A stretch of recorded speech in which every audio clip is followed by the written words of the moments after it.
Christian medical കോളേജുകൾക്കും nursing കോളേജുകൾക്കും Koshy commission വക വമ്പിച്ച ഓഫർ. ഈ ഓഫർ കൊടുത്ത് ഈ കുലം മുടിക്കൂടെ?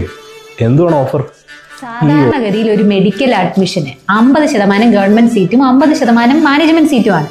എന്നാൽ കോശി കമ്മീഷൻ ക്ലോസ് 8.19 പ്രകാരം ഈ സർക്കാരിന്റെ 50%-ൽ 20% ക്രിസ്ത്യൻ മാനേജ്മെന്റ് കോളേജുകൾ അങ്ങ് എടുക്കുക. അതായത് ടോട്ടൽ 70% സീറ്റ് ക്രിസ്ത്യൻ മാനേജ്മെന്റിന്. അപ്പോൾ 70 ക്രിസ്ത്യൻ മാനേജ്മെന്റിന്, 30 സർക്കാരിന്. അപ്പോൾ ഈ സർക്കാരിന്റെ കയ്യിൽ നിന്ന് നിങ്ങൾ തട്ടിപ്പറിച്ചെടുക്കുന്ന ഈ പറയുന്ന 20 സീറ്റ് നിങ്ങൾ ആർക്ക് വെക്കും?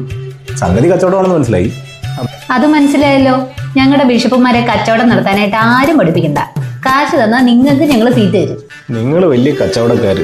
നിങ്ങൾ സീറ്റ് വിൽക്കോ വിൽക്കാതിരിക്കോ എന്ത് വേണമെങ്കിലും ചെയ്തു. ഇങ്ങനെ വിറ്റ് അവസാനം നിങ്ങൾ തന്നെ ഒരു സർജറി ടേബിളിൽ കയറി കിടക്കുന്ന സമയത്ത് ഒരു ബോധവും വിവരവും ഇല്ലാത്ത ആൾക്കാർ കത്തി വെക്കുമ്പോഴേ നിങ്ങളൊക്കെ പഠിക്കുള്ളൂ.